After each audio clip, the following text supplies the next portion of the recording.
Hello everyone, good morning. तो आज के एडिटोरियल एनालिसिस या करंट अफेयर्स हमने ऑलरेडी देख लिया है।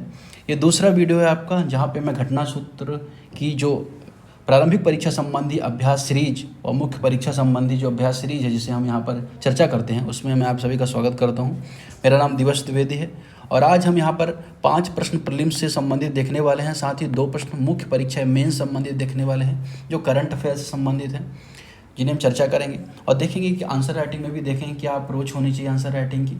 ठीक है, तो पहला प्रश्न जो प्रीलिम संबंधित है वो चर्चा करेंगे उसके बारे में कि निम्नलिखित में से कौन सी फसलें वर्षा आधारित क्षेत्रों में मानसून की खराब स्थितियों के प्रति सबसे अधिक संवेदनशील पाई जाती है या संवेदनशील मानी जाती है। तो चावल, दलहन व मोटे अनाज को संवेदनशील सबसे ज़्यादा माना जाता है।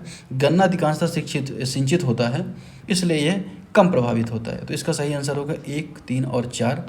प्रश्न क्रमांक 2 बात कर रहा है ITU रेडियो कम्युनिकेशन ब्यूरो में महिलाओं के नेतृत्व के बारे में निम्नलिखित तथ्यों पर विचार कीजिए। पहला है कि अब तक कोई भी महिला BR जो इसकी निदेशक नहीं बनी है। दूसरा, पूर्व निदेशकों में केवल 12% महिलाएं रही हैं।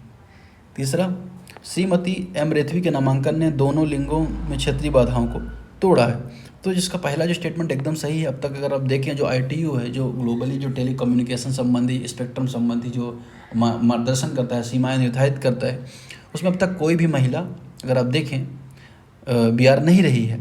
साथ ही साथ तो पहले स्टेटमेंट यहाँ पे सही हो जाएगा तो दूसरे स्टेटमेंट यहाँ पे गलत हो जाएगा, क्योंकि अगर आप देखें जो कोई महिला निदेशक नहीं तो 12% का आंकड़ा कोई मतलब नहीं बनता यहाँ पर। साथ ही इसका नामांकन लिंग क्षेत्रीय बाधाओं को तोड़ता है, तो बात एकदम सही है। तो केवल 2 स्टेटमेंट इसके भी सही हो जाएंगे। प्रश्न क्रमांक 3 बात करेगा निम्नलिखित में से कौन से कारक वियतनाम को एक वैश्विक निवेश व्यापार केंद्र के रूप में उभरने पर रोजगार योगदान देते हैं। ठीक है, तो वियतनाम संबंधी प्रश्न आया था जो उसकी सदस्यता के बारे में बात कर रहे थे। जैसे अगर आप देखें वियतनाम अगर आप देखें FTA का भी पार्ट है, मतलब सॉरी आसियान का पार्ट है। आसियान से भारत का FTA फ्री ट्रेड एग्रीमेंट है। वियतनाम की कैपिटल अगर आप देखें हनोई है। और अगर आप देखें कि ये अगर आप देखें जो साउथ ईस्ट एशिया है तो जो पूर्वी वाला रीजन है यहाँ पे अगर आप देखें वियतनाम की लोकेशन है, यहाँ पे दक्षिण चीन सागर है। तो वियतनाम का चीन से सीमा भी साझा करता है, ये चीज़ है यहाँ पर। राजनीतिक स्थिरता और कौशलमंद श्रमिक, साथ ही कई मुक्त व्यापार समझौते रणनीतिक स्थान। इसके अलावा घरेलू उद्योगों की सुरक्षा के लिए उच्च शुल्क बाधाएं। तो जब क्या होता है घरेलू उद्योगों के लिए हम बाधा सुरक्षा करते हैं, टैरिफ लगाते हैं, तो फिर क्या वैश्वीकरण जो है कहीं ना कहीं नकारात्मक रूप से प्रभावित होता है, निवेश भी कम आता है। इसलिए ये जो कारक है किसी देश के संदर्भ में यहाँ पे गलत हो जाएगा।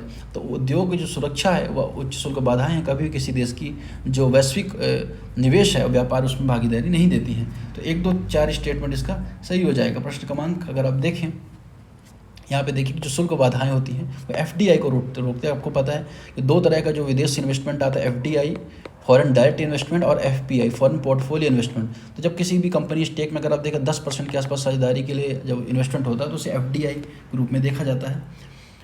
प्रश्न क्रमांक 4, एक अर्थव्यवस्था में निर्माण की रणनीतिक भूमिका के संदर्भ में विचार कीजिए। निर्माण अर्थव्यवस्थाओं में अर्थव्यवस्थाओं बड़े पैमाने पर रोजगार प्रदान करती हैं। साथ ही साथ अगर आप देखेंगे सेवा क्षेत्र जैसे IT वित्तीय क्षेत्र लंबे समय तक आर्थिक विकास स्वतंत्र रूप से बनाए रह सकते हैं। देखिए अगर आपको पता है कि आपको ज़्यादा से ज़्यादा संख्या को रोजगार देना है तो आपको मैन्युफैक्चरिंग सेक्टर या द्वितीय क्षेत्र में जो हिस्सेदारी है उसको बढ़ाना होगा। इसलिए जो दूसरे स्टेटमेंट यहाँ पे गलत है। जर्मनी दक्षिण कोरिया जैसे राष्ट्र मजबूत औद्योगिक आधार नवाचार के बीच संबंध को प्रदर्शित करते हैं। 1 और 3 जो स्टेटमेंट है इसमें सही है, केवल 2 इसका हो जाएगा। प्रश्न क्रमांक 5 बात करें आधार वोटर ID लिंक के बारे में। आधार 2016 के आधार अधिनियम के तहत नागरिकता का वैध प्रमाण है। दूसरा, सुप्रीम कोर्ट के फैसले में कहा गया कि वोटर पंजीकरण के लिए आधार प्रस्तुत करना स्वैच्छिक होना चाहिए। तीसरा, आधार लिंकिंग का उपयोग चुनावी रोल्स में डुप्लीकेट प्रविष्टियों को रोकने के लिए किया जा सकता है। तो दूसरा तीसरा स्टेटमेंट एकदम सही होगा। आधार जो नागरिकता प्रमाण नहीं, इसे सुप्रीम कोर्ट ने भी बोला है और अगर आप देखें निर्वाचन आयोग ने भी इसे इसका जिक्र किया। फिर मुख्य परीक्षा में पहला प्रश्न बात करेगा भारत के आर्कटिक क्षेत्र में बढ़ती रणनीतिक महत्ता पर चर्चा कीजिए। इस संदर्भ में आर्कटिक नीति का सीमा का मूल्यांकन कीजिए। आपको पता है कि आर्कटिक जो नॉर्थ पोल में जब बर्फ पिघल रही है तो नए नए व्यापारिक मार्ग खुलने की संभावनाएं नजर आ रही हैं। जैसे जो आर्कटिक काउंसिल के जो सदस्य हैं देश हैं वो क्या कर रहे हैं, अपनी भूमिका बढ़ाते जा रहे हैं, लेकिन जो अन्य देश हैं जो वहाँ पे नहीं हैं वो पर्यवेक्षक के रूप में वहाँ पे शामिल हो रहे हैं, जैसे भारत है, चाइना है। तो अब यहाँ बहुत सारे ऑप्शन यहाँ पे देखने को मिल सकते हैं। अगर आप देखें तो भू राजनीतिक रूप से महत्वपूर्ण है कि परंपरागत रूप से इस क्षेत्र में वैज्ञानिक अनुसंधान केंद्रित है। भारत के भी अगर आप देखें वैज्ञानिक अनुसंधान आर्कटिक पर हो रहे हैं। 2022 में भारत की आर्कटिक नीति जारी हुई जो बुनियादी ढांचे में निवेश के माध्यम से अपनी अंटार्कटिका संयुक्ता पर महत्वपूर्ण है। भारत की अंटार्कटिका इसलिए महत्वपूर्ण है कि जलवायु संबंधन के लिए अगर आपको पता है कि आर्कटिक की बर्फ पिघलेगी तो क्लाइमेट जो चेंज की वजह से, तो जिससे पानी का स्तर बढ़ेगा, जो भारत के तटीय जो शहर उनके लिए भी खतरा होगा जब समुद्र का स्तर बढ़ेगा, तो ये भी कहीं ना कहीं खतरा है। साथ ही रणनीतिक शिपिंग मार्ग अगर आप देखें जो व्यापारिक मार्ग है उसमें भारत के जो भागीदार देश हैं उनका जो मार्ग एक तरह से खुलेगा, जिससे एक शिपिंग मार्ग तैयार होगा।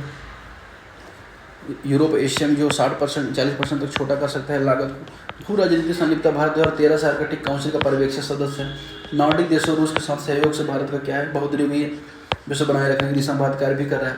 आर्कटिक की नीति की विशेषताएं अगर आप देखें, वैज्ञानिक अनुसंधान पर ध्यान देना, हिमाद्री बेस मानसून आर्कटिक संबंधों का अध्ययन करने वाली अभियानों पर निरंतर निवेश, आर्थिक महत्वाकांक्षाएं पर भारत यहाँ पे देख रहा है। राजनीतिक रणनीति के संबंध में भारत यहाँ पर देख रहा है। चुनौतियाँ अगर आप देखें, सीमित नौसैनिक समुद्री क्षमता, अगर आर्कटिक परिस्थिति में विशेष रूप से सक्षम उपकरणों की आवश्यकता होती है, लेकिन भारत में इसकी क्षमता सीमित है। राजनयिक प्रभाव, भारत के पास आर्कटिक देशों के मुकाबले भौगोलिक निकटता का अभाव है, गठबंधन की ताकत नहीं है, साथ ही साथ पर्यावरणीय संवेदनशीलता भी यहाँ पे दिखाई देती है। निष्कर्ष, भारत की विकसित होती आर्कटिक रणनीति विज्ञान और राजनय और सतत विकास का मिश्रण है। अपनी आर्कटिक नीति के प्रभावी कार्यान्वयन से भारत इस रणनीति में महत्वपूर्ण क्षेत्र विश्व से भागीदार बन सकता है। प्रश्न क्रमांक 2 बात कर रहा है, भारत में उच्च स्तरीय सेवाएं मजबूत निर्माण पारिस्थितिकी तंत्र द्वारा संचालित हैं।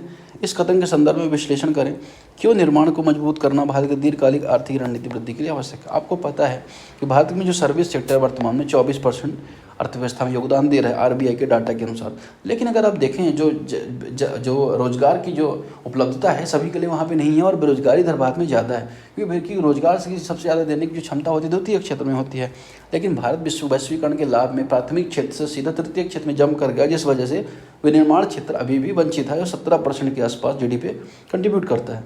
तो रोजगार सृजन करता है निर्माण क्षेत्र, साथ ही नवाचार और अनुसंधान विकास, जर्मनी जैसे कोरिया जैसे देश नवाचार विकास को निर्माण का उपयोग करते हैं।